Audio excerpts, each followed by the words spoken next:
What is the mood of this team right now? I think it's guys are frustrated and certainly disappointed with the results. We're all competitors and we want to win. We expect to win, so that's frustrating, and we've got to understand that and feel that today. But as we move forward, we got to use that to motivate us to look at what we've done well and what we need to correct, and how we need to attack this week going forward. How do you explain? It seems like you guys keep ending up on the wrong side of these tough losses. Can you put your finger on it and say this is what we need to do, or this is what we're doing wrong? I don't think it's one thing or even two things. I think it's a combination of a lot of little things we gotta do better, and in this league, these games come down to the fourth quarter. They come down to making plays when you have to, and we've got to do that better. Got to execute and make those plays. How do you finish? Joe talks about finishing the game. My question to you is, how do you finish a drive and get the touchdown instead of the field goal? What do you guys need to do in that regard?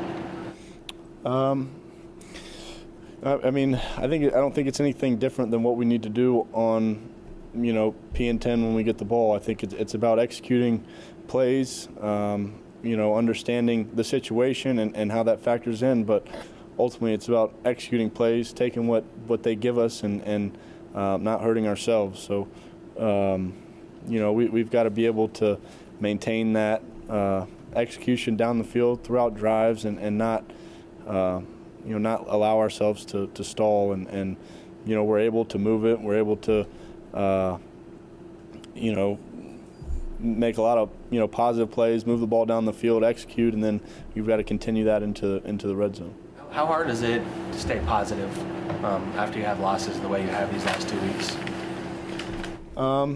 Like I said, we expect to win. We want to win. Everyone in that locker room's a competitor, and it's frustrating, but we have no choice but to let this motivate us to continue to work, to put our heads back down and go back to work, correct what we need to do, what we need to correct, and get better from it. Dan, you look pretty excited when you take the ball in on the end zone. You kind of carry your guy in with you, you pump your fist. Do you allow yourself at that moment to think, I think we have the points to win now, we're going to finally win a game here?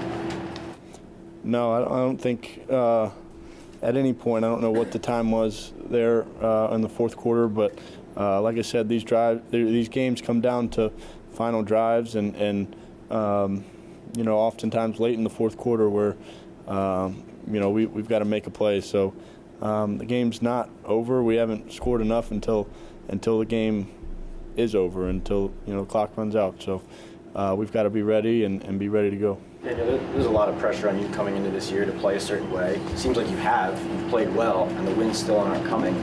Is there a part of you that says, is there anything more I can do? I mean, how much more can you do to affect these results of this game? A lot. I think there's a lot. We all can do a lot more, and we have to. We believe we have a good football team, and we have the guys to make it work. So, we've all got to do better. We've all got to play better, correct things, and move forward. But it's going to come from all of us. What happened with the fumble snap? I got to handle that better. How much did it change the offense to lose two of your leading receivers early in the game? It affects the game, affects the game plan. Those are two key guys and big time playmakers for us. But I thought the guys stepped up and did a great job. Colin, CJ, all those guys who were in there played great. So they were ready and prepared, and thought they did a great job. How were Shep and Darius after the game? They're doing all right. I think anytime you get hurt like that, it's frustrating, and those guys want to be out there. They're competitors, so I know they'll work hard to get back. And do you feel for Evan Ingram when you guys hear, boos every time there's a bad play his way? Fans were cheering when he was being subbed out of the game. I mean, do you feel for a teammate when something's happening like that? Yeah, absolutely. I mean, I don't think that was deserved. I think he one tip ball and could have thrown it better there at the end, and I'm not sure I really understood that, but he played hard all game and fought back from an injury a few weeks ago to be out here. So he's a big time player for us, and it's going to be huge for us down the stretch. What do you say to him? I mean, you're one of the team leaders. That's got to be a tough thing for anybody to handle. People are cheering him off the field. Yeah, I mean, I think he knows how much we believe in him, how much I believe in him, and like I said, he's a big time playmaker for us. He's made a ton of plays in the past, and I have no doubt he'll continue that as we get going in the season. So we got a lot of trust and a lot of faith in him personally, and I know our team does as well. You get punted from that 39, I think it was 4th and 3, 4th and 4. Is that frustrating? Do you want to lobby, let's go for it here? Is it kind of frustrating to play so conservatively? No, I mean, that's not certainly not my decision, and I understand it at that point in the game.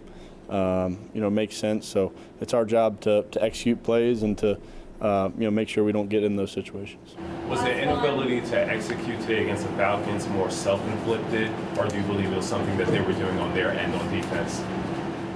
I think overall I'd say we executed well. I wouldn't say it wasn't an issue in execution. I think there were certainly some things we can do better down the stretch, and things we got to clean up certainly. But I think a lot of those issues are self-inflicted and things that we've got to clean up and things we got to do better.